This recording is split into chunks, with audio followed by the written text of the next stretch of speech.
Corneille a écrit plus de 35 pièces de théâtre, dont la majorité sont des drames cornéliens, comme le nom l'indique. Ce sont des drames, en effet, dans lesquels une personne, par exemple, doit choisir entre tuer sa mère et tuer son père, ce qui est quand même assez délicat dans certains cas.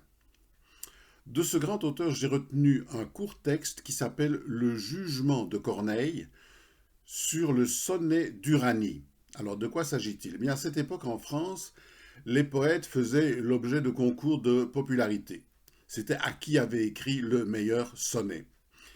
Et la France, à cette époque, était divisée entre un sonnet écrit par un poète qui s'appelait Voiture et un autre qui s'appelait Benserade. Alors, tous les deux, ces poèmes étaient dédiés à une belle femme, sans doute, qui elle-même s'appelait Uranie. Alors, pour calmer le jeu, car la bataille était prise, on demanda à Corneille de trancher, ce qu'il fit en bon normand, c'est-à-dire sans s'engager.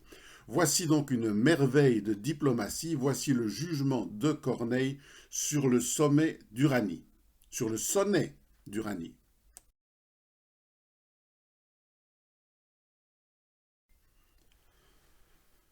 Deux sonnets se partagent la ville, deux sonnets partagent la cour, et semblent vouloir à leur tour rallumer la guerre civile. Le plus sot et le plus habile, en mettant leur avis au jour, et ce qu'on a pour eux d'amour, à plus d'un échauffe la bile.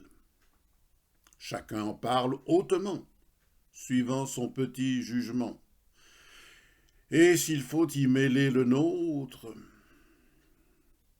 l'un est sans doute mieux rêvé, mieux conduit et mieux achevé, mais je voudrais avoir fait l'autre.